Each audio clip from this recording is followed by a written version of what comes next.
Welcome to the Pewtercast. I am Brent Allen, your host, and we are back here talking about the Tampa Bay Buccaneers just a few days before the draft. But I am not here alone. Oh, no. I've got my good friend and pal, Ren Dax, here with us tonight. Ren, how you doing, buddy? I'm good. Before we get into the Bucs stuff, and I'm surprising this on you. Uh-oh. After 2 episodes of Game of Thrones. Oh. What's your most outrageous fan theory? I think Cersei Lannister winds up on the Iron Throne at the very end. Really? I think she stays on the Iron Throne at the very end. However... You're a sadist. Yes. I think the Iron Throne doesn't mean jack. Like, whatever happens, the Iron Throne's just this whole thing that doesn't even matter anymore. Like and Westeros says everyone rules themselves and Westeros has no power. Yeah, but she just sits there like her own little having herself. But I don't think she dies. I think she survives through the end, and I think she retains the throne. It just doesn't mean anything. All right, here's mine. I don't think it's going to happen. I just think it would be cool if it did. Uh-huh. Everyone... Kind of like your Ed Oliver pick for the Bucs at 5? What? No, that is going to happen. And it would be cool. I think everyone that sat around the fire... dies next episode. Everyone that sat around the fire. That was like their little, like they're around the fireplace and sang songs. Oh yeah. So, okay. I don't think it does. I don't know if they'd kill off Tyrion so soon. But then I start to think about it like there's only like 4 of these left. Yeah. It's time to start ripping people's hearts out. Yeah. Yeah, it is. And it is. And they said that. Tyrion goes down? Yeah. The first two episodes were kind of setting it up, and the last 4 are supposed to be like, oh my God, melt your face with dragon fire. Hold on to the butts of your seats. So for everyone out there that's watching Game of Thrones, send us in your predictions of what's going to happen to the pewtercast at gmail.com because we'd love to hear about it.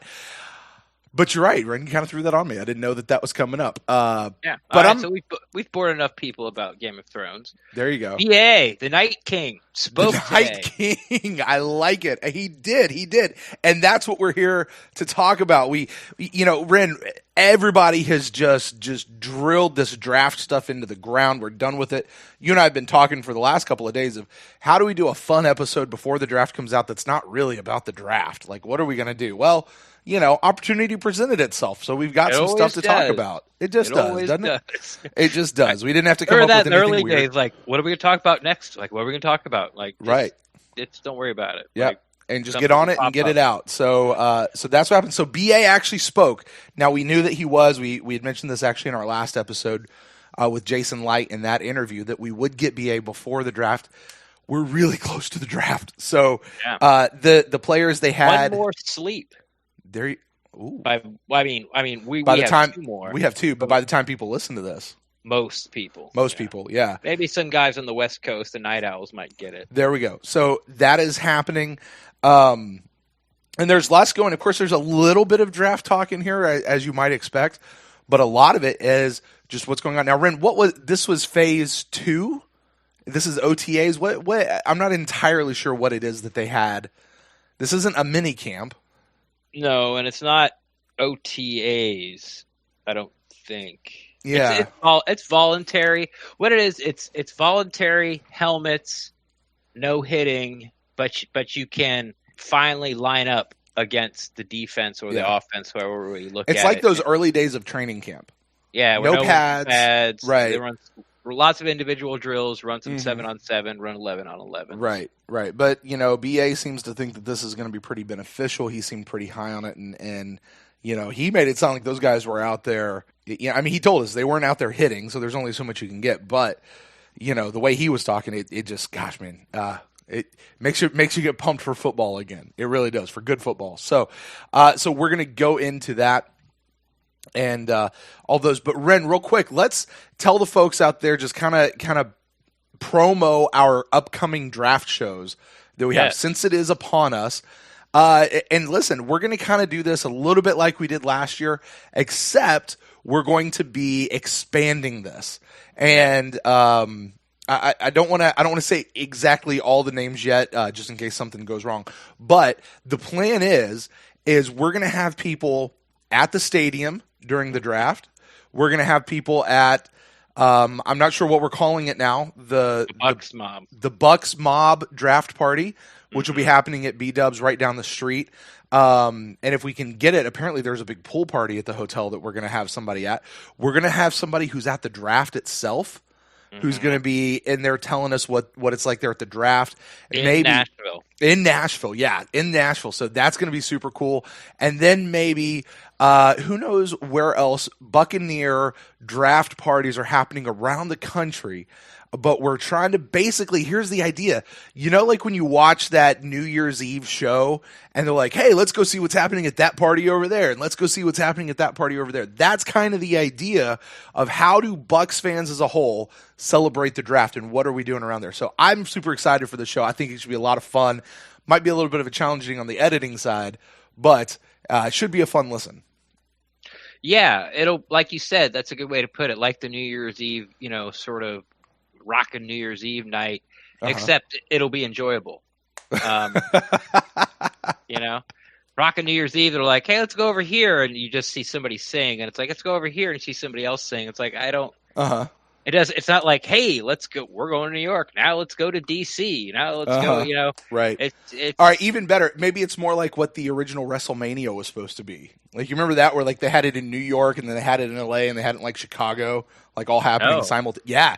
Like the first couple WrestleManias was like multi-site simulcasted together, like all operated as one show. That was the idea of WrestleMania when it started. Sure. So New Year rockin' WrestleMania 1. Pewtercast. Draft E. There you go. What's that acronym? Quick. AWESOME.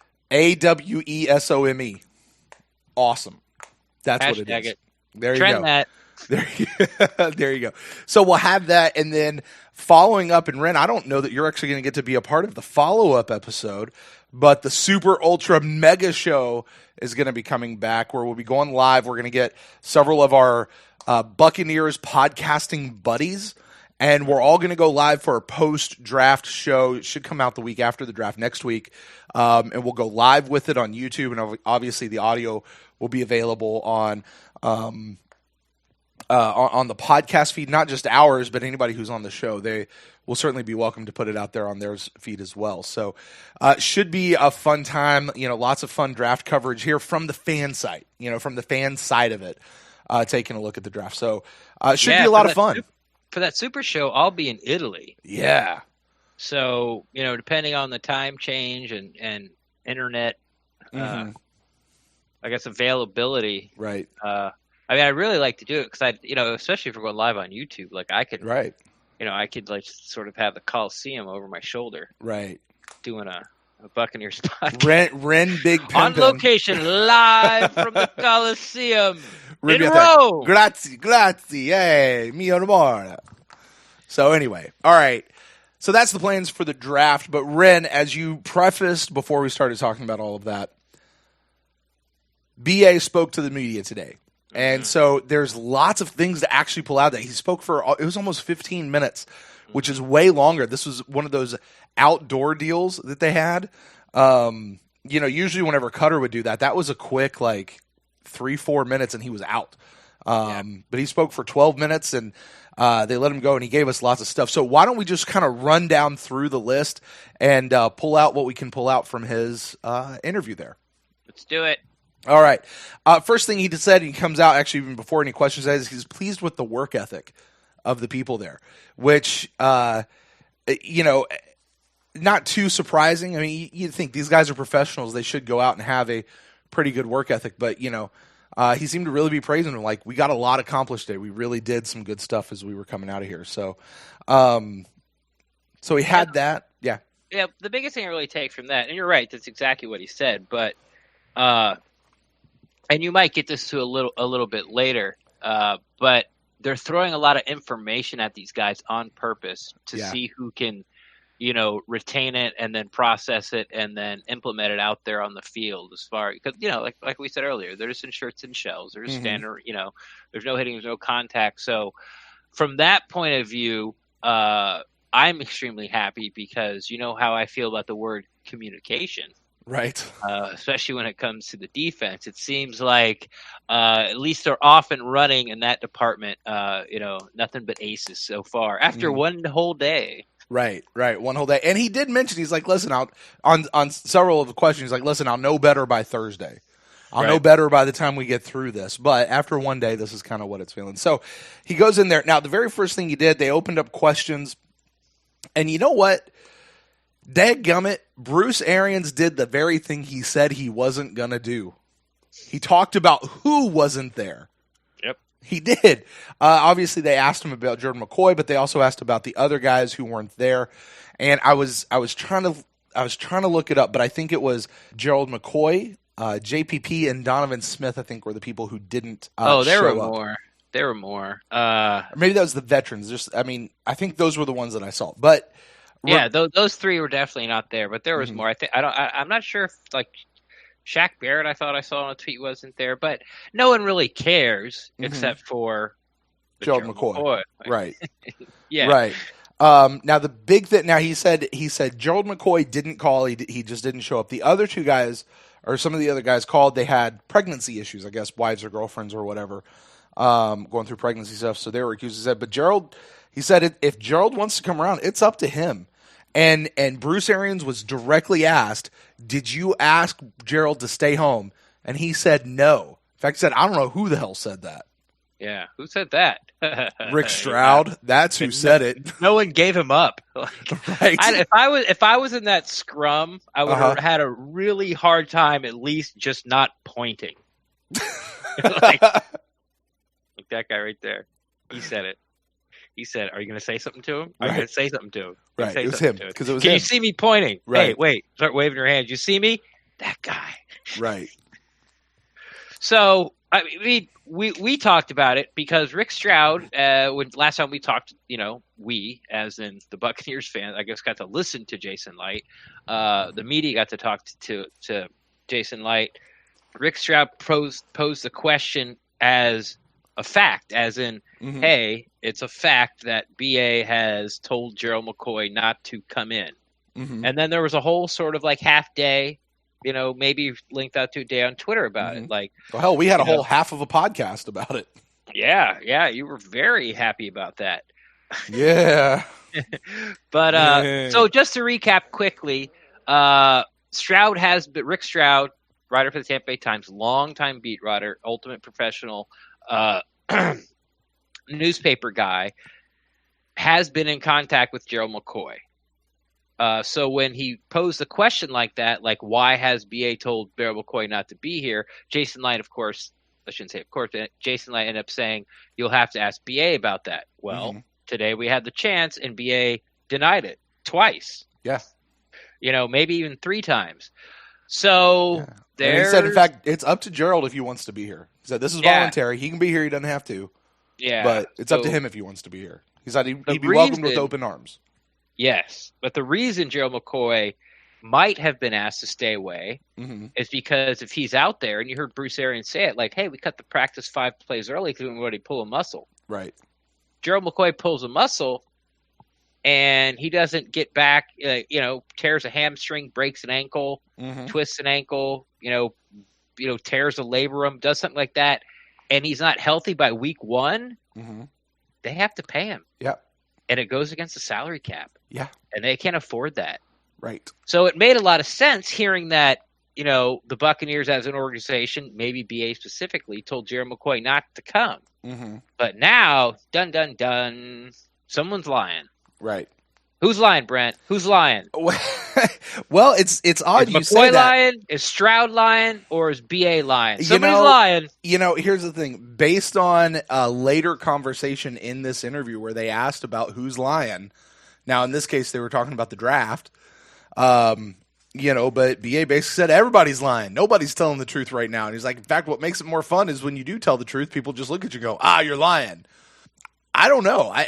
I really don't. I mean, I could see it going either way. Here's the deal. We're making an assumption. Now, I think it's an educated assumption. I think it's a logical assumption that Stroud has heard it probably from Gerald himself, the BA asked him to stay home. But I don't know. I don't know. I don't know. I can't. I say that. I say BA is a big fat liar. Oh, you do you? I got do. Big old Pinocchio nose going on out there, huh? Well, I'm not going to be that juvenile about it, but I have a 3-year-old. I know. I get it. Your sense of humor is way more dad than mine, and it's what makes it work. And here's why. And if you've listened to the pod enough, you know how I sort of feel about Gerald McCoy off the field, and the way he sort of, runs the locker room, and I feel that he's very thin-skinned when it comes to criticism, and I think he's a powder, and I just don't sort of like the way he handles his business. I don't want to say off the field, because off the field he's a great human being, with all the charity events and anything you see from his family, and he, very, strong faith, family first type of guy, and it'd be real hard to start finding things wrong with Gerald McCoy, and if you do, just go ahead and start looking at somebody else, because now you're just sort of being ridiculous. Most everything about his character is A+. Sure, but this pouty stuff and look at me stuff that I think that he does would fall into giving Rick Stroud false information, so people would not blame him for showing up, sort of deflecting the fan backlash that, hey, you're not here, you might not be on the team, you're away pouting. So McCoy would feed this false information to Rick Stroud. But I don't believe that. And I think BA is falling into line of the Deshaun. Remember the Deshaun Jackson talk before we traded him? We're trying to re-recruit him, and he, come on back, brother. You're welcome. You're welcome back. We want Deshaun Jackson. We love Deshaun Jackson. Great guy. Mm-hmm. Hell of a player. Week later, you swap a 7th and a 6th, and he's out the door. Right. Yeah, so I think that's where I'm using that logic and taking from all the experiences I've had with McCoy, not personally, one-on-one, and all the experiences I've had listening to Stroud, talking to Rick Stroud, and then the experiences, which of course is the most limited, of BA. I think there's been more false information sort of spread through the media already by BA than those two who've been here Stroud's been here for not forever, but McCoy's been here 8 years, and I don't, for as much as I don't like how he pouts and I don't know, just pouts, I can't remember ever hearing him say something that he knew was false on purpose. So what you're saying is Bruce Arians the big old fat liar, and we still love him for it. Oh yeah. We still love him for it. All right. Yeah. This isn't me taking $13 million and faking an injury and having everyone turn their back on me, Brent. I know what you're talking about. But it's not that situation. It's like, well, he lied, and no one cares. It's like, who cares? He's playing the game, right? He's playing the game. He's my head coach. He's going to win us 12 games. Like, I don't care. I don't care if he lies, if he told Gerald McCoy to stay home or not. I don't care. All right. Well, moving on from that question, it now turned to draft talk, actually, and they asked him if he felt ready for the draft, and he's like, "Oh yeah, we've been ready for like 3 weeks. We're good to go." What I found most interesting out of that, though, was they asked him, do you draft for need? Now, we often talk about how do you select which player you're going to take in the draft, right? And I've listened to several other podcasts out there, and some podcasts are adamant that you just, no matter what, you always take best player available. There are other podcasts who are always adamant that no matter what, you take your position need, your most needed position, and you draft the best player available in that particular position. You and I, and this isn't just Bucs podcast, by the way. This is other teams' podcast or national podcast, stuff like that. You and I have kind of talked about this funky algorithm where the two go hand in hand and kind of, work all around. But BA didn't say that. BA said, no. He said, you can't draft for need. If you do that, you get fired. You take the best player available. So it sounds like BA is a BPA kind of guy. Yeah, but it's still not true because he's a big fat liar. It's just not, because if that's true, then teams would draft a quarterback, like teams would draft like 3 quarterbacks a year. You know what I'm saying? Mm-hmm. Like we'd have 19 tight ends, or every team would have like 7 deep wide receivers that could make. One team would have like 7 wide receivers and they're all Pro Bowl caliber. Like we're not drafting a tight end this year. This is a excellent, like one of the best tight end class I can remember. Right. We're not taking one. You know why? Because O.J. Howard and Cam Brate. We don't need one. Right. It's not a position of need. So don't tell me that no matter who's at the top of your board when it's your turn to pick that you got graded out. Mm-hmm. And, even if there's a huge separation, because BA did say later, now if there's a couple guys that are close and it matches need, there's your home run. Right. Especially early in the draft where there's so many of these guys on the board, and you heard Jason Light say it, like, look, we got a number where we think we got these elite blue chipper guys, and then after that, there's a huge clump of these guys are sort of all the same.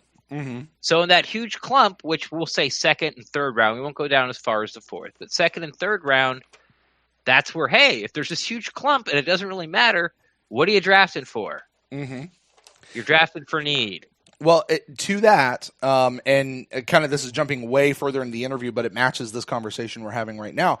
He said they asked him, like, how many picks would they be comfortable moving back with?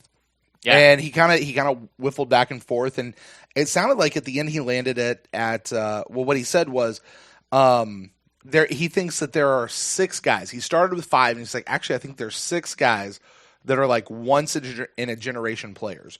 So if you're going to have me move back, you've basically got to throw the bank vault at me. Yeah. You've really got to make it sweet. He's like, so, now this could just be playing the game. Oh, yeah. This is absolutely playing the game. He's playing his flag on the ground. Yeah, but it's look, we've got a guy we want. We've got a couple of guys that we want. And if you want our spot, you're going to have to pay us a super king's ransom to do that. So I don't really know if he feels like he has 6 once-in-a-lifetime kind of players that are in this draft. But, this is something that we've heard since day one. There are 5 players, 6 players that they really, really like, that they'd be happy with any of these players. Now, of course, that's the same message you send to any team, right? Mm-hmm. Like, we're going to get somebody we like, so you're going to have to pay us if you want us to give up. Drafting at 21. Oh, this draft is so deep, we're going to get a really good guy at 21. Right. Exactly. So, we'll see, but he at least makes me think that maybe they won't necessarily trade back as easily, because I've gone on record saying I don't think the Bucs are picking at 5. I think they're going to trade back, but I might be more gullible than a lot of these people, but I kind of feel like maybe they might stick at 5. I would like them to trade back too, because at the very least you're going to get another second rounder this year. At the very least. Yeah. Extreme, and you're going to get some other stuff probably too, but at the very least, your highest pick is going to be another second rounder. And if you get that other second rounder, that really helps. Sorry, BA, your positions of needs. Like, if you get another second rounder, and it doesn't matter, it really opens up the draft, because it doesn't matter about chasing players down. Like I've always said about this Ed Oliver, Devin White thing. It's like if you take Devin White at 5. Then you're sort of chasing your interior defensive line. You're chasing your guard. Mm-hmm. You're chasing your edge. You need some luck for the draft sort of fall to you, right? To work out for you. If you take Ed Oliver, then it falls right in your lap. Like, oh, second round, there's your guard. Third round, oh, there's your edge. Fourth round, oh, you could go linebacker, but it's sort of like the fourth round for me, if you take Ed Oliver 5th, is sort of this. That's really a best player available. You could go corner there. You could go running back there if you wanted to. You could go look at Demir Dotson's eventual replacement at tackle. You could go what I have decided to do. I've doubled up on interior defensive line because of looking forward to 2020, all these guys that aren't going to be there. So I'm looking at players, like Tristan Hill out of UCF. So, sorry. I got started talking about draft, and we're not supposed to, and I lost my train of thought. I yelled at myself in my head. I was like, We were talking about whether or not they're trading back. Yeah. Trading back. Okay.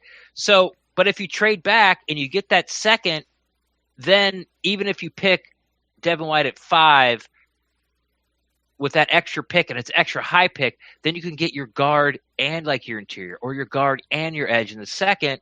And then the third, and it sort of opens up the third and the fourth, where you could really sort of take some looks at cornerbacks, some outside corners, take some looks at some running backs, a third down back,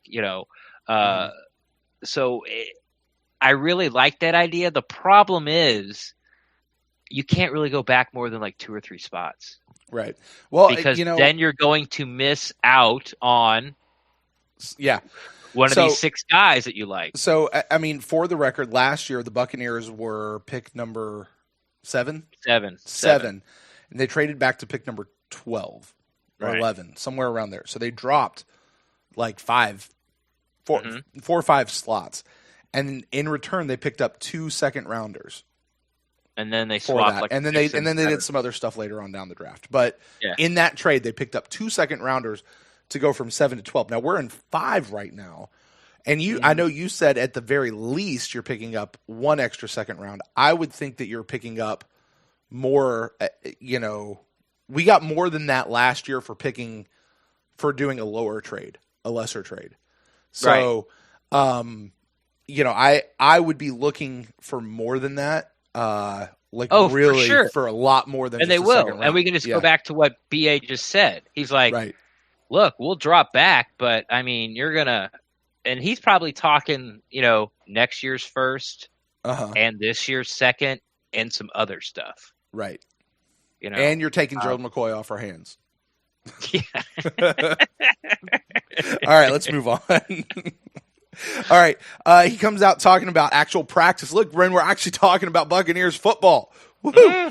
He's talking about the quarterbacks and the receivers. He was real happy with the quarterbacks and the receivers today. Of course, he said, listen, they're not hitting anybody. Nobody's pushing anybody back. So and they're not running a lot. This is just a lot of throwing. That's all they're really doing. But he said this was one of the best groups in the league last year. He knew that they had a pretty stacked league. But he says this, and this caught my ear.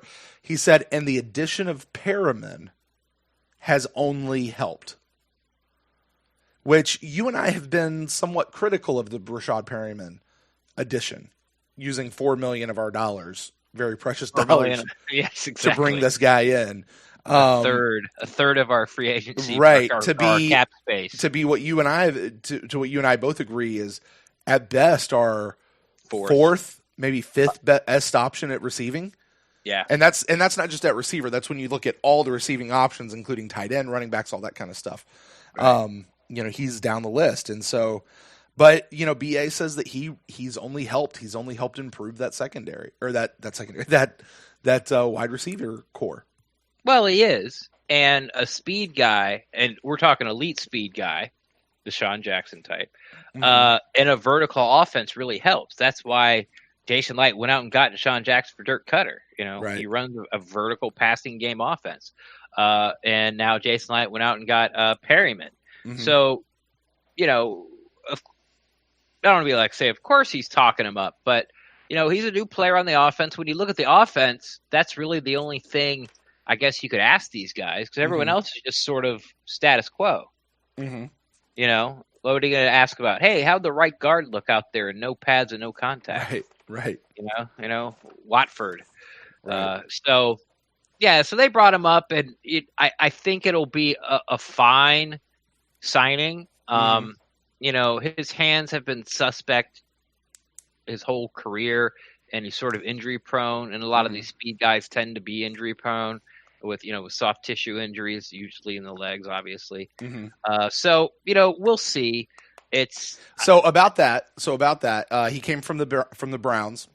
Yeah. And if you remember from last year, my buddy Joe, wrestler Joe, who's a big Browns fan, I called him and I said, "Hey, tell me about Perriman." And what he told me was, he's like, "Listen, the team he was with before, which I think was the Giants, Ravens, thank you."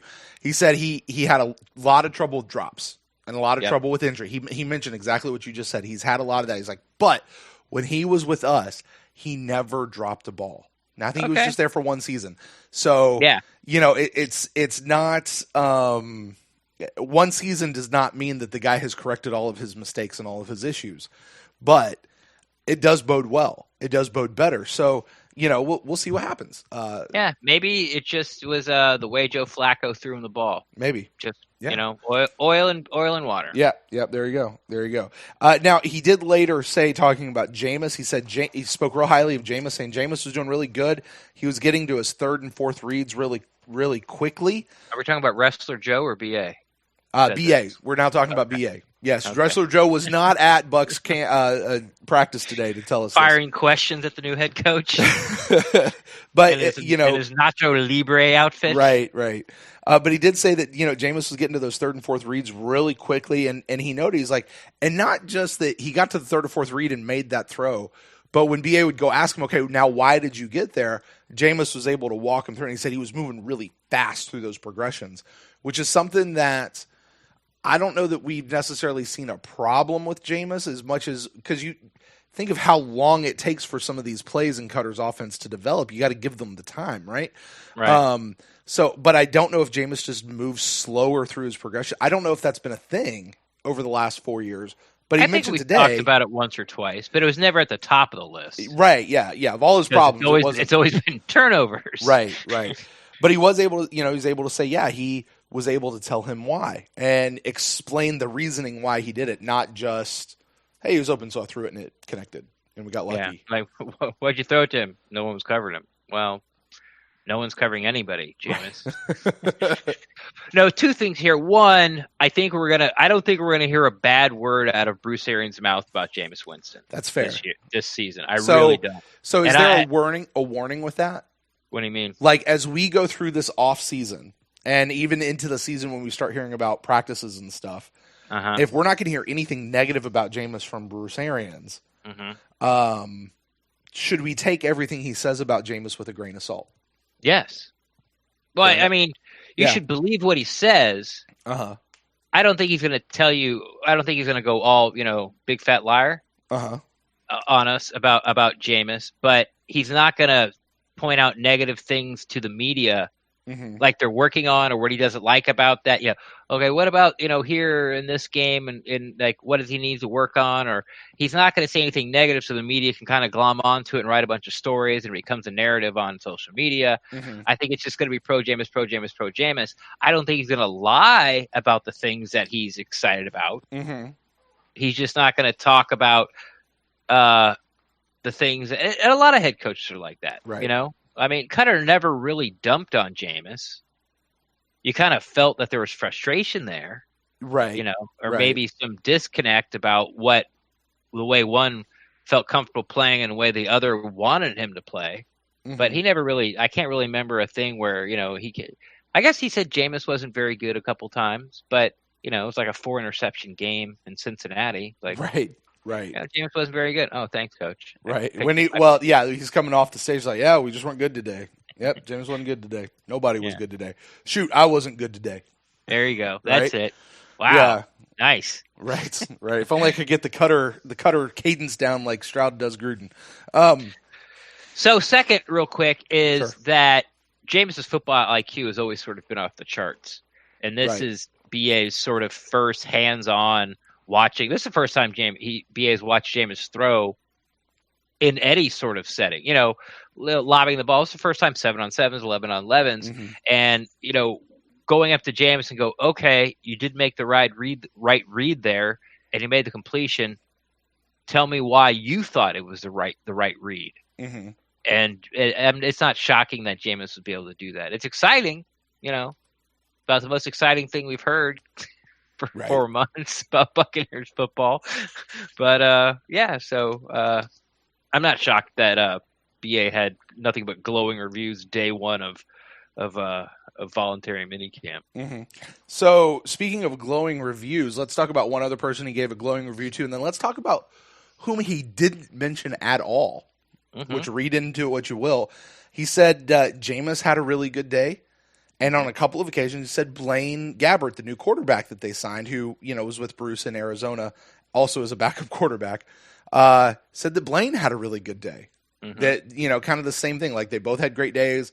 They both got all through their reads really well. They didn't have anybody pick them off really well. But noticeably, who's not there is Ryan Griffin. Yeah. And so, if you were to ask me, in fact, I think you can go back and listen on this pod, I had said way back when, hey, listen, Ryan Griffin needs to be our backup. Just let Ryan Griffin be our backup. I'm not interested in any big major competitions. Let's just get through it and go for it and do it. But I'm not saying that I'm jumping off the Ryan Griffin train. It just sounds like BA has his guy. Yeah. You should, and he said that when they signed him. Like, at the coach's breakfast meeting, he goes, and it was a question about the backup quarterback, and he said, almost verbatim, it's an open competition, but it's not. And it wasn't saying we're handing the job to Ryan Griffin. He was saying we're handing the job to Blaine Gabbert. Right. It's like, yeah, it's an open competition, but it's like one of those things where Ryan Griffin almost has to be twice as good, and they'll still be like, I'm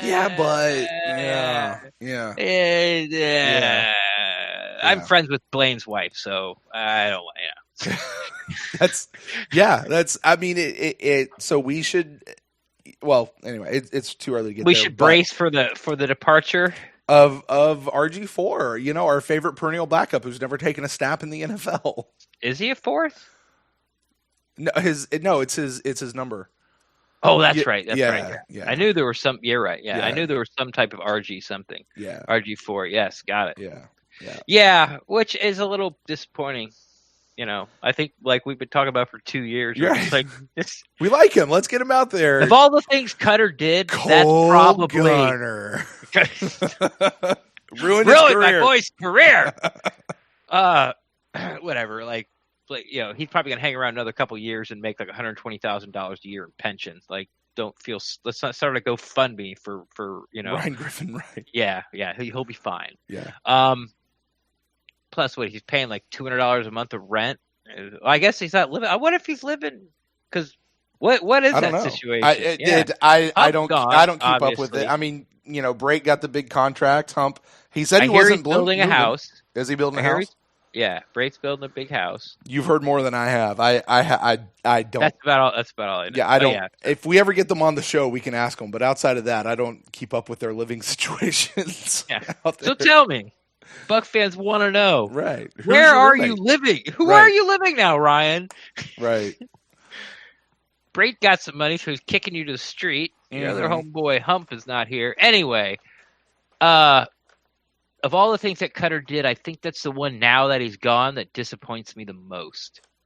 Is him not just okay, Ryan, go in there and play the last series of this game, or the second half of the last game of the year. You really shouldn't be trying to win it. I understand the competition thing, right? But you could pull the Lovie Smith, where they tanked the Saints game to get Jameis Winston, right? But you can go, hey, we had some young guys, been practicing all year. It didn't matter. We're out of the playoffs. We want to see what they could do against some really good, top echelon NFL competition. And you could just spin it as that. Everyone knows you're full of crap, but you can't write it or report about it because what he says, like, it falls into place. It falls in the little category of not being a lie. Yeah, but the other side of that too is remember Coach Cutter for the last 2 years, every game he was playing for his job. I know that, but I'm pretty sure he knew he was fired by the second half of what was the last game of the year last year. Was it the Saints? No, it wasn't the Saints again. I don't know.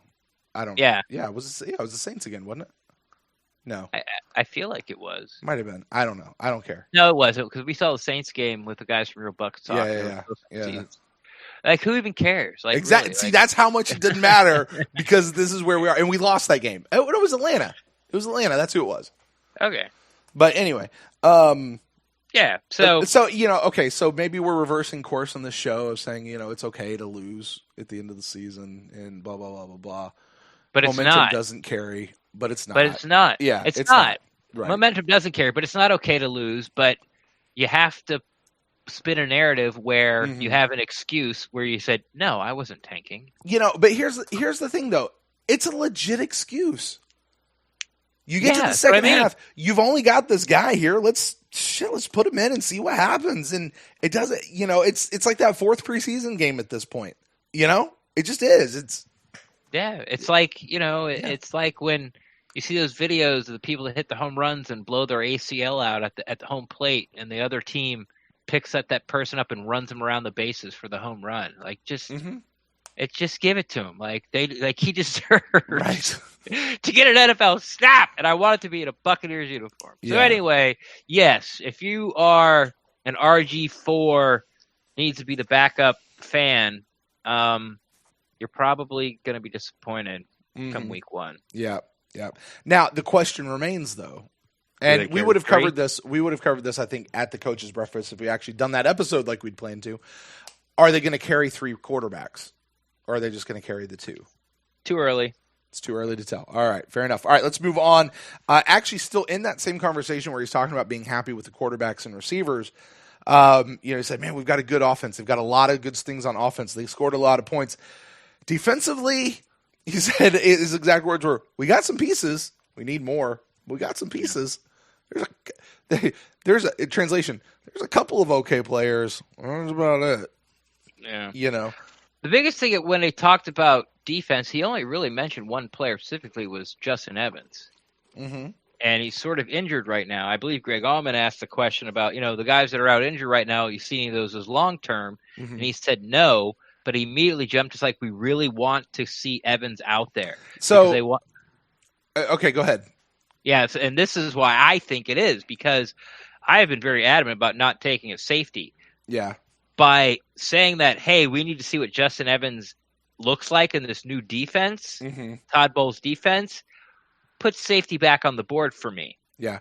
So I don't think anything you're saying there is wrong as far as how that goes. However, I did listen to that. I backed it up and played it like 4 or 5 times and turned it up as loud as I possibly could in my headphones. And the person they actually asked about there was Evan Smith. It wasn't Evans. It was Evan Smith. And they specifically asked Evan Smith. And he goes, "Yeah, Evan Smith." So it was real mumbled. It was. I went back and backed it up. Why the hell do you give a shit with? Oh, Evan Smith, because they're that low on Kappa, right? And Hartford. Well, he wants to see what they have, or Watford. Yeah, they want to see what they have in Evan Smith, because, by the way, they also owe him $2 million, which would go it'd give him a little bit of room in this very salary capped crunch. Yeah, when you're this, that $2 million will pay a couple of draft picks. So it might pay 3 late rounders. Right. So, they want to see what they have out of Evan Smith, but we'll get to that. But very interesting. He's like, yeah, the offense is great. Offense is great. Defense, not so much. So he said Evan Smith, not Justin. Yeah, he said Evan Smith. He said Evan Smith. Okay. So, well, sorry, listeners. Yeah, to what you're saying. Safety's back off the board, like I was saying. No, to what you're saying is what you're saying, because Allman did ask. It sounded like he said Evans, Barrett, and Godwin, right? And then BA said Evan, not Evans, and then somebody else. I think it was that Kevin O'Donnell guy. Might have been somebody else. If I heard the sound of the voice right, said Evan Smith, and he's like, yeah, Evan Smith. And clarified to know who it was they were talking about. So if anybody out there was listening to it and you got something different, please let me know. But that's what I heard when I went back and watched it a few times and pumped it up in my headphones. But okay, good. That makes me feel better. Yeah. So defensively, though, they got some pieces. They need some more. Now, speaking of the defense, they went on to talk specifically not about Justin Evans, but about Vita Vea, sorry. Vita V, as Ian Beckles would call him. He would. Not the only one. I want you and Ian Beckles to get together and record a podcast one time where you just go through and pronounce guys' names down the Buccaneers roster. I would listen to that. That'd be just, and when you're done with that, try the phone book. Let's see what happens. It'd be funny.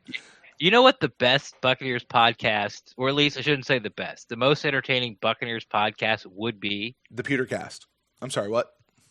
The most entertaining, not the best. Not the best quality, not, it has the most shows, it has the best quality, not, from overall entertaining, but just like for pure listening chaos, right, would be me and Lee DeKemper. I would subscribe to that and See? download it on every platform just to pump the numbers up. That would be awesome. Dude, that would be... Dude, we've got to get Lee on the show now. I so want to hear you and Lee. That'd be great. If like, you could sit Lee down and go, listen, no matter how many times I say you're crazy, don't get mad at me. Don't start taking personal shots, okay? As long as you just keep trying to back up your opinion, it's going to be gold. Me and Isbits, we'll just sit back and we'll try to, rein it in and get you going. Just sit back there and shake your heads, like your arms crossed, just shaking your heads. That'd be a fun show. That'd be a fun show. Dude. Can you imagine doing that like once a week? Live. Let's do it live. Make sure we're in the same room. Oh my God. All right. At a strip club. No. Yes. Absolutely yes. not. Absolutely. Well, you would. I know you're not allowed to go in those places, but no. But Lee DeKemper trying to do a Buccaneers podcast at a strip club. Oh my God. Come on. You guys would have so many Me Too hashtags happening around. All right, let's get back to this. Vita Vea, talking about him. You just me in with Lee DeKemper about the You're the one who said you wanted to do it. Yes, all right, fine. I'm going to let all that slide. Water off. See, I'm not going to get mad. Oh, okay. I'm not going to take it personal. Hey, how come I'm looking at your back right now? You turned your back on me there, Ren. There is, I think, a spider in the room. Oh yeah. Thanks. You're disappointed in me, aren't you, Ren? Brown recluse. We're gonna have to. Don't turn this $13 million conversation. Don't flip it on me. We're fine. Anyway, Vita Vea can play 3 positions. Yes, he can. Yes, he can. You know who else can play 3 positions? Don't say Gerald McCoy.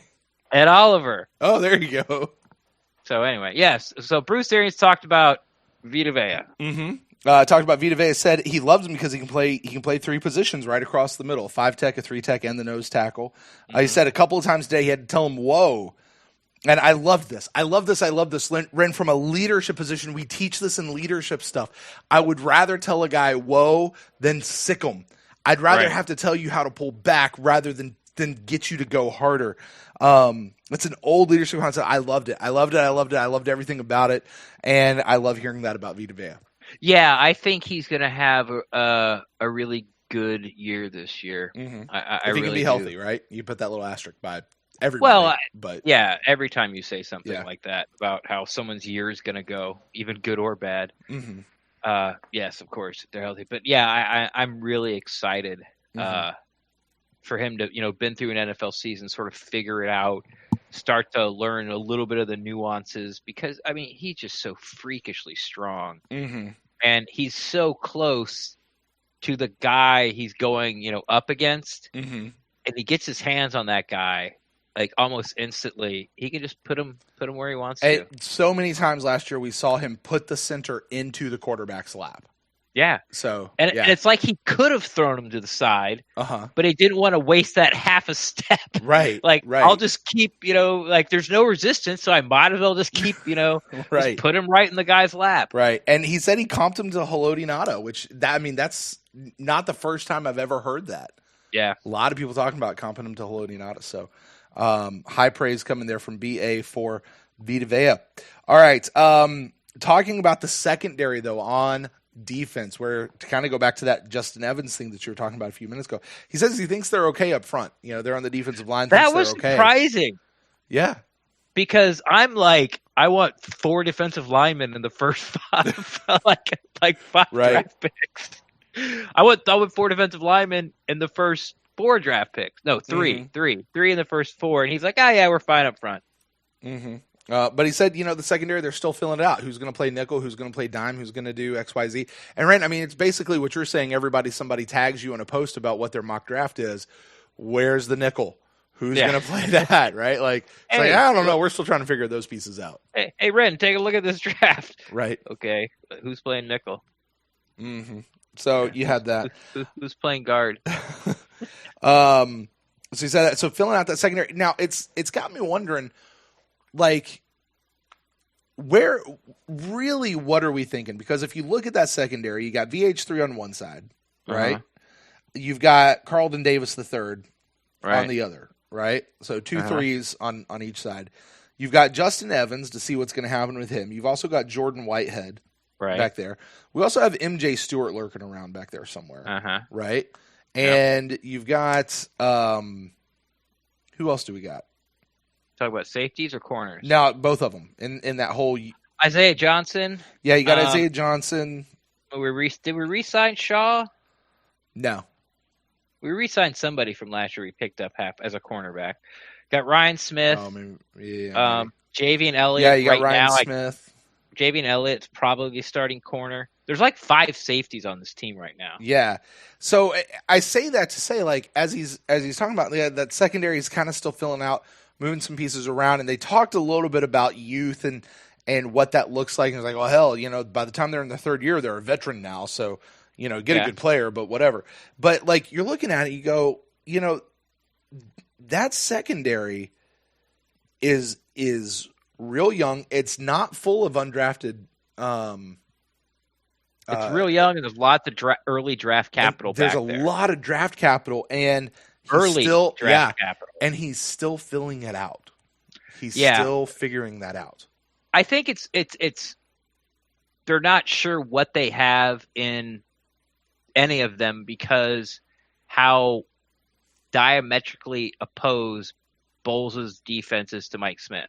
Yeah. Like they have no film on these guys actually doing, in your face, bump man coverage, attacking style downhill defense. Because everything was fall back, keep everything in front of you, come up, make the tackle. Hopefully they get a turnover or they get a holding penalty. Let them screw up, but just make them drive down the field 7 yards at a time. Yeah. And they couldn't even do that. But, that was sort of the philosophy. Now, this one's like, we're coming at you, and we're going to bring more guys than you can block. And what you're going to have to do is either let your quarterback take a beating to get those deep shots, or you're going to have to get the ball out quick, and then we're going to make the tackle, and you're going to have to go down the field 7 yards at a time, or hope that your screen passes your running back and break a tackle and get those 7 yards. So I just don't think they know what they have. But here's sort of my argument. Well, this is my argument with people that want to take a corner early, and I'm talking day 1, day 2, so before the 3rd. I would even say before the 5th, except the guy that I really like for nickel corner, you might have to take him in the 5th. Is this? There's no great corners in this. Okay, like Greedy Williams is the closest, but he tackles. He was less interested in tackling people than Brent Grimes was last year. So that's sort of like a little red flag. But he knows it. He came out in the combine, and one of the first things he says, sort of about his podium interview, was, "I need to tackle better." Like it was like right off the bat. He's like, "I understand." Like I don't know if it was a business decision or he just, I don't know why he did it, but he understands that's his thing. So then you got a bunch of guys that are lumped together. Byron Murphy, Baker out of Georgia. You got Long out of Notre Dame, I believe. A lot of people like Justin Lane out of Michigan State. There's all these guys. Umari Warrior. I said that wrong. Maybe it's just Warrior out of Penn State. A lot of people have been sort of putting him into second round. Here's my thing. Take out Byron Murphy, Greedy Williams, and Baker because they're probably all going to go in the first round. More than likely. Okay. So is Warrior and these other guys that I named, are they better than Vernon Hargreaves coming out of college? I don't know. Yeah, I know you don't know. The answer is no. Okay? Right. Are any of these guys better than Carlton Davis after Carlton Davis has had a full year in the NFL? I'm going to, off the top of my head, say no. There you go. Yeah, it's you could probably put 1 or 2 ahead of Carlton Davis, but Carlton Davis has 16 games as a pro. So why are you taking someone who's not as good as the corners you have? That's so we need depth. I get it. We need corners. Like I got it. We need a nickel guy really, really bad. I understand that. Draft that nickel guy. If you want to take a flyer in the 7th round on somebody you think who's falling, I like this guy out of Virginia, Tim Harris. Super athletic. He just gets hurt a lot. Like I think he's way better than where he's sort of being projected. It's just he just can't stay on the field, so it's really sort of hard to judge him because he only sort of plays in like little chunks of games. and you want to do that, go ahead. But taking a guy like in the second, third round that isn't any better than what you have with the other needs that you have at edge and guard and defensive line and linebacker, I just don't see it. And that's where I am on the secondary. But I understand when you look at it, it's scary as hell. Mm-hmm. Like no one's back there's produced. No. You got a first rounder, you got 2 second rounders, and a 4th rounder, and none of them have had a good season. Yeah, but none of them have played in Todd Bowles' defense. Exactly. And he drafted press man quarters and then didn't play them press man. Right. And this is exactly what I'm talking about when I say I don't feel like I know this team anymore. You know, like I used to know the Buccaneers. I used to know how they fit, how they played, where they would be, how they would do, or at least I felt like I did. I don't feel like I know them anymore. Yeah, at least not this defense. Like I don't know. I don't know. I have to wait and see. So I get it, but it should be interesting. It should be interesting to see what we do there. So he said that. All right, moving on. Talking about the schedule. Somebody brought up the schedule. He said he thinks the schedule is ridiculous. He called New York and he gave them an earful, but it is what it is. So they're just going to have to play it as it comes. And he mentioned something about some football science, something department. That's something I'm really interested in. I want to talk to that guy. I even added Scott Smith. Yeah. I'm like, because he said, so during that stretch let's set it up real quick. The Bucs will not play a home game for 7 weeks. Right. One of them is a bye week.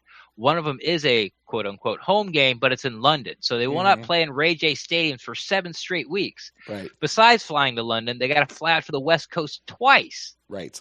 During that stretch. Right. So BA talked about, I'll be relying on our sports science people to gauge how tired the team is and other things, and that's going to be real important during that stretch of games. And I'm like, well, who the hell's the sports science person? I want to talk to him. What do you do? And like, what information are you putting in a report? I want to talk to this person. Right. Badly. First, we got to find out who it is. Like, who are you? Exactly. Like, tell me exactly what you do. Okay, so you run the egg freeze machine. I really don't care about that. Tell me. The egg freeze machine. Tell me what you're going to tell. What's the type of information Bruce Arians will be looking for during this stretch of this 7 weeks ultra travel bonanza that we're slapped into. That's the kind of stuff that's more of the, okay, how does the workings of this organization function? That's just interesting to know. Like that should be pretty cool. But it's one of those people you pass in the hallways of the Buc tours. Yeah. That you have no idea who they are. Oh, he's probably ticketing. No, it could be a sports science guy or person. Right. Right. Yeah. So we've not actually had a chance to talk about the schedule yet, Red. Oh, I don't all care. the way through. You open up at home. Awesome. Yep. It's the first time the Buccaneers have opened up at home in like 4 or 5 years. Yeah. And then 4 days later, we immediately have our first Thursday night game. Actually, our only Thursday night game, but we have a Thursday night game. On the one hand, I'm glad to go ahead and just get it out of the dang way.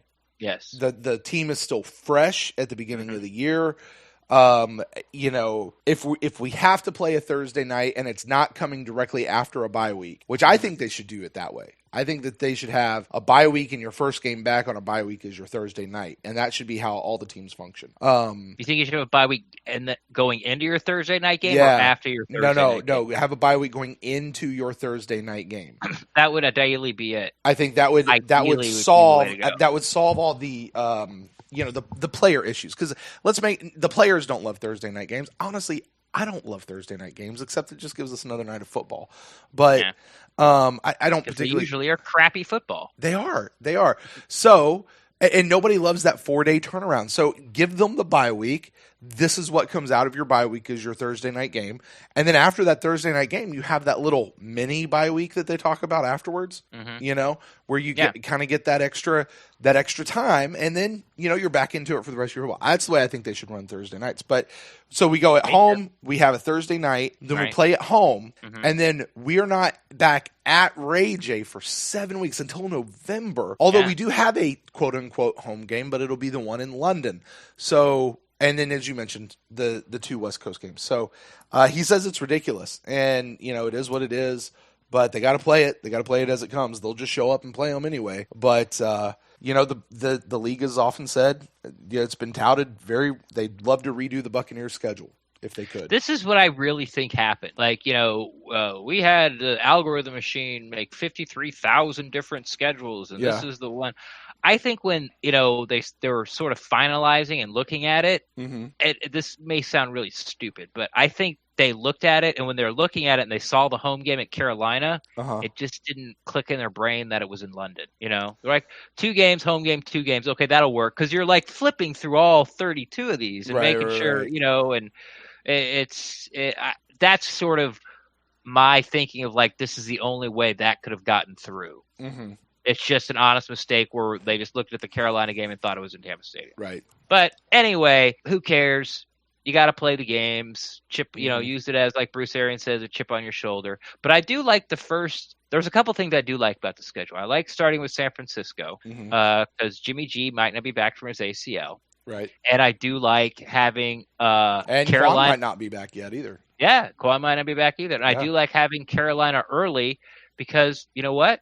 Cam Newton might not be back either. We play all of our division games early. At least the first round of our division games all come pretty early in the schedule. That's the second part I like about this season is it's these that we don't have the past 2 years. I can remember for sure. It's like the last 5 games, 4 of them were division games. Yeah. Sometimes ending the season like 3 in a row. Right. I liked it how it's, if you're behind, it's a really way to catch up. I sort of get that, but I think I'm liking these, non-division games later in the season. I don't know. It just feels a little more. I think comfortable. The weightier games need to be earlier in December, and those weightier games being your division games. And that way, by the time you get to that last 1 or 2 games in December, you kind of know if you're making the playoffs at that point or not, right? And if you're in the mix. Do what? If you're in the mix, right? And then you don't have this. These last 3 games all count for 2 apiece because of division games. Like, it just goes in and counts. And it's a good way to go out. And, by the way, if you happen to just want to, you're out of the playoffs and you just want to put your second guys in, and now all of a sudden it's not against a division team. So go ahead, Yeah. Plus we get Carolina, I think we're done with Carolina by week 6. Yeah. Oh, well, because it's London. Because we play them in week 2, and then whenever we go to London, which I think is actually week 7. No, you might be right. I don't know. Well, I think week 7 is by. It doesn't matter, but that's also something new that I haven't seen for quite a few years is getting the division opponent out of the way, by the midpoint. Yeah. Yeah. No, I'm glad to do that for sure. So, schedule there. I'm glad that he's, if this was Cutter, I think it would have just been I think he would have just gone straight forward to the, is what it is. We play them when they get there, moving on. Yeah. I actually like that we got it. I think it's ridiculous. It is what it is. We're going to play them anyway, but it's ridiculous, and I gave him an earful. I like hearing that BA is calling New York saying, what you doing? All right, just 2 more real quick pieces, and we'll get out of here tonight, Ren. And this one's real quick. No more updates on Beckwith? Yeah. Nothing? There was a little one. I think someone asked him about it. Yeah. Didn't he? Yeah. But yeah, he said he doesn't have anything. You just, you hate to see a guy like that. You hope he can bounce back. Yeah, he's a really talented player. Hope he can play. Yeah. Which, I'm just not for the Bucs. My Super Buccaneers fandom is just I'm making up this conspiracy theory that that he's fine, and they're just keeping it under wraps for people that want to trade up and get White. There you go. That's my super fan conspiracy theory. Right. My scientific level head, which is usually 95% of my brain, is that Kendall Beckwith has a peg leg. And he's not coming back. Yeah. And they're not telling anybody until after the draft because they don't want to really tip the hand of the need at linebacker, which everybody already knows. All right. Anyway, last thing, they had a conversation about ROJO. Yep. And, talking about ROJO, and I wanted to get what you think he means by this. He said he's good talent. Talent's not an issue. He's like, the thing that we got to get rid of is this quick popping of the finger saying, my bad. The popping of the fingers. And he was kind of snapping his fingers. My bad. What's he talking about? He's talking about what we heard about ROJO after the season ended. And most we heard it from, I think, I've heard it probably the only place. Oh, I think I've heard it from Stroud too. Is the guys at Pewter Report. Is that, he came into Bucs camp expecting, here I am. Where's my starting job? Right. And had no interest in working. didn't really care so much about learning the playbook backwards and forwards. Just hey, I'm Ronald Jones, toss me the ball, let's do this. And obviously he found out very quickly that he didn't. Right. So the snapping of the fingers and stuff, I think, means that he needs to get better at the playbook. He needs to know where he has to be and where he's supposed to be on plays and pick up. Is that like when he makes a mistake, he just goes, shoot, my bad. All right, let's move on, coach. Yeah. No, less. Not a big deal. All right, let's just move on. Yeah. My bad. Like Oops, my bad. I've said on this pod before that I used to work in the restaurant business for a long, long time. Yeah, once or twice. Yeah. Okay. Or 12. Yeah. Okay. All right. Jesus. I'll never forget this because I thought it was so brilliant. But there was, if you work in the restaurant business long enough, it's sort of like it is a dysfunctional family. And there's always, sort of like the crazy drunk uncle or the crazy drunk aunt or just the person whose life is a total shit show. Okay. You know what I mean?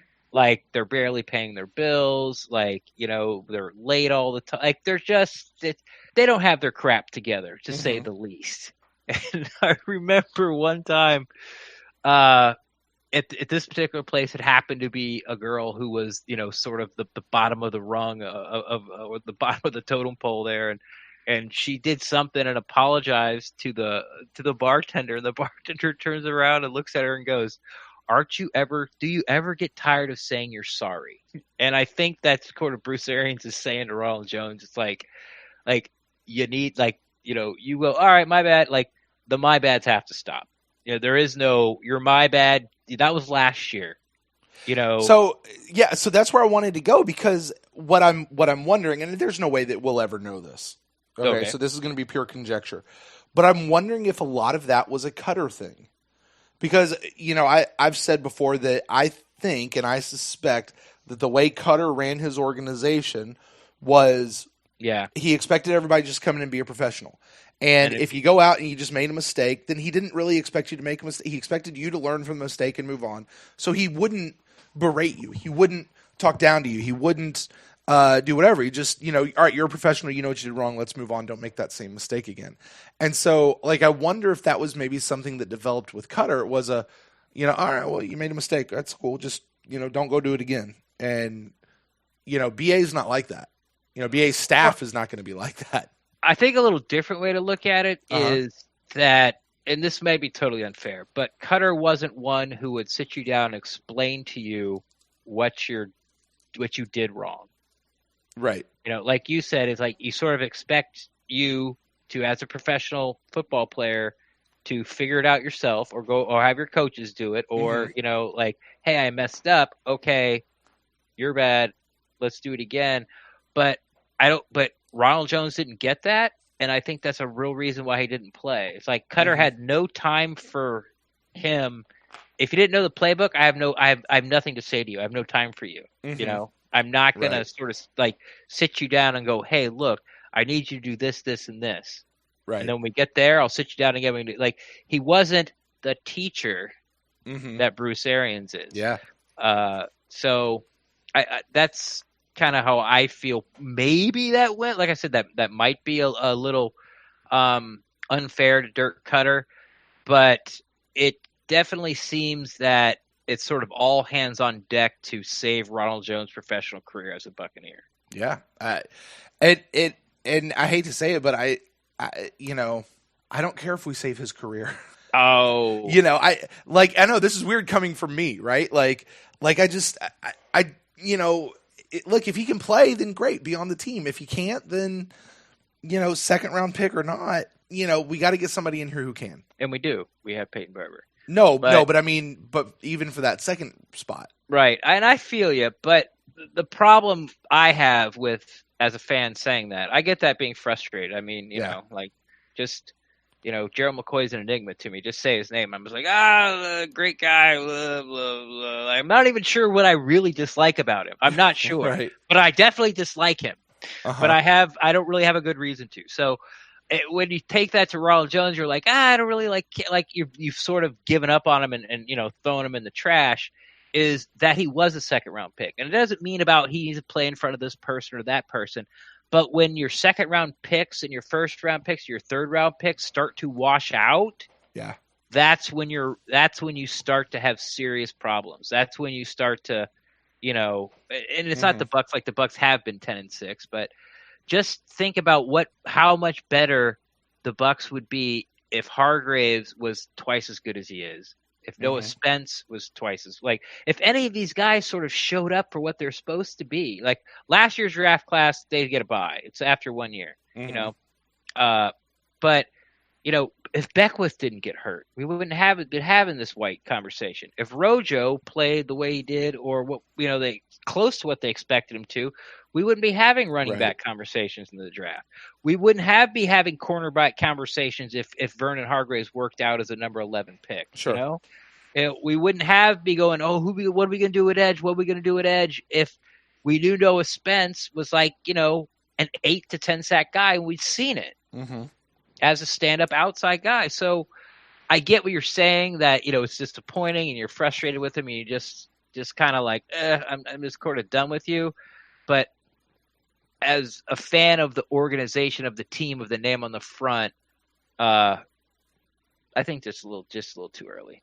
Yeah. For me. And we'll certainly get there. You say that, and it just kind of thinking about this team overall, especially for the last couple of years, and what we're looking at going forward. A lot of people have been giving criticism of, you're going to keep the same, most of the same personnel around that has been that argument? 5-11 over the last 2 years, and this and that and that and that. But you know what? We're about to find out. Here's the thing. 2 years ago when the Buccaneers were on Hard Knocks, Coach Cutter, in his office talking to Jameis Winston, said to him these words, said, "This is the most talented team that we have ever had since you have been in the NFL." And there wasn't a single person, not locally, not nationally, that disagreed with what Cutter said. No one on Twitter either. No one disagreed with him, which tells me the team that you call it Jason Light, that the Buccaneers have had, was pretty, it should have been really good. Okay, fast forward to last year. And you remember what we were saying last year? Yeah, remember last year when Cutter said that thing? Well, we're even better this year. And everybody said, wow, the Buccaneers should be a really good team this year. The Good Morning Football guys and Pete Schrags and all those guys were like, man, you got to watch out for those Buccaneers, man. I like what they're doing. I like what they have going on. Something's happening. And then all of a sudden it blew up and we were 5-11. Well, I don't know what happened there. The team has been a good team over the last couple of years, at least as far as the types of people that they've had. You should say, for what, the roster. Yes, that's what I mean. Thank you. Yeah, Yes, that's exactly what I mean. It has not been a good team. No, it's not been a good team. Not when everything shook out at the end. No. But, when we sit back and we start talking about the players that we have on this team, and we start looking at things like this, and this is going to start coming more frequently now that it's here, right? Like, we'll have this. We'll have the draft coming up later this week. We'll have the first mini camp that they can have after the draft, which happens a little bit early because of the new coach. And then we'll have the OTAs in June, and then we go on the long dark night of football, and then we got training camp coming back around, and we'll have the preseason, and we get back in the season, and all of this stuff just continues to pick up speed. This is like the first taste of it, right? That I don't know. I say I don't know about this team, but there's good pieces on this team. The roster has been pretty decent, and I'm not as down on this team as a lot of what I will call antagonistic people are to this team. Even some of the local people who are antagonistic to the Bucs, to run them down and run them down and run them down. So, I'm excited for what the team has. I'm excited for where they're going. I just don't know what to expect out of them this year. Yeah, I mean, it's a big year for a lot of these early draft picks. We talked about, look all the way across the defensive backfield. Right. Like Justin Evans regressed last year. Vernon, we thought, looked like he was going to have a really good year. Yeah. Looked great in training camp. Looked great in the preseason. And then he got injured. only played 3 quarters of football, forced a fumble, and had 1 pass breakup that I can remember. Like, I don't have the stats in front of me. Right. Like, he was playing really good. And he got injured on a good play. Yeah, that was his pass breakup. Yeah. Right. Yeah. Drew Brees threw his labrum out. Yeah. But then you got Noah Spence, like it's put up or shut up time. Ronald Jones, put up or shut up time. Ryan Jensen even. Like, hey. Yeah. Where's this, where's this sort of somewhere top 10 or 10 center, hopefully top 5 center that you're getting paid like it? Like, where's that at, where's the leadership from Alley along the offensive line, Where's the consistency for Donovan Smith? There's a lot of draft picks that really need to pan out, or, like, if they pan out, if they become even close to what we expected, like, I think we're easily a playoff team. But I have nothing I can point to stat-wise, anything. For when it actually counted, right? Yeah, that I can go, look at this. This is what that player can do. I just can't, because they're either really young and haven't, proved it yet, or they get injured. O.J. Howard, injured all the time. VH3 injured, Noah Spence injured, Kendall Beckwith injured. Like, it's, but with the coaching, like, we'll see. It's so hard to get behind the team. I don't know. I just feel with this coaching staff, we're gonna see the team that we thought we were gonna see, the team Hard Knocks year. I know exactly what you're saying. But I can't really, like, pound my fist and die on the hill, because I have nothing to do. Right. And there's the thing, me being like, a fan, probably, maybe. Right. Like, we need this preseason as fans. At least I feel like we do. There are some people who are just, they're going to be excited. They'll be excited all the way through. Awesome. I feel like I need this preseason. I need to see who we have out here in this preseason. I need to see what the coaching staff is going to do with them. I know they've said, hey, get excited, go ahead and jump on board. And, I'm excited for football. I'm excited to get back in. I've renewed my season tickets. I'm back in, and I'll be there at every single home game, and I'll be going to at least one away game, which will be right down the road from me here in Jacksonville. But, I might even try to make it to a couple other road games. Like, I'm excited for football, but I need this preseason to know what we have, to get excited for this team. And I'm excited to be on this journey. I need this draft. Yeah. And it's only one more sleep away. One more sleep away. Well, Ren, with that, why don't we go ahead and get to bed so that it can be just one more sleep away. So, any final thoughts from you tonight, my friend? And when you're done with that, tell the folks where they can find you on the internet. I think you guys are really going to enjoy this draft show that we're going to be splicing together. Yeah. Internationally. That's not true, but maybe. Who knows? So, I'm going to be out there. I got some recording equipment during this off season. Took a little bit of trial and error and a little bit of calling Brent Allen help desk, and I've got it working. I understand how to do it. So I'll be grabbing audio. I'll be starting at noon, a little bit probably before that on Thursday. I'm going to be all over the place. So I think that show is going to really be fun. And after that, I don't want to talk about who we should take and, Oliver White, trade down, trade up. Like, it's here. It's here. It's, it's coming tomorrow. Like, just hang on. But this is always a fun day as far as Buck fans, because it's not hard to find a spot around you locally that you can go out and watch the draft and be surrounded by people that you don't know but have a real common interest in, and that's just sort of what makes it such a fun day for NFL football fans. Best place to find me is on Twitter at Rendax, REN_DAXT. I'm always down to talk Buccaneers football. All right. Well, if you guys want to find me, you can find me at Brent Allen Live on Twitter and on Instagram. And you can find the show at The Pewtercast on Twitter and Facebook.com/The Pewtercast. You can always email us to thepewtercast@gmail.com. You guys send those in. We will read those on a future episode of The Pewtercast. I'd like to say thank you to those of you who support us through Patreon. If you'd like to find out more about that, we got to have a cool hangout the other night with some of our patrons, which was really fun. Great conversations, a lot about draft and other things having to do with the Buccaneers, and even some things that had nothing to do with the Buccaneers. So always a fun time to get to hang out with those guys. But thank you to the patrons. If you guys would like to find out more about that, go over to patreon.com/thepewtercast to find out how you can join the growing community over there. And with that, Ren, next time we'll talk to you guys will be after the draft, all right? Actually, for us, because technically at the draft, literally at the draft. So it should be a lot of fun. You guys be on the lookout for that. And until then, we'll close the show out as always. Go Bucs.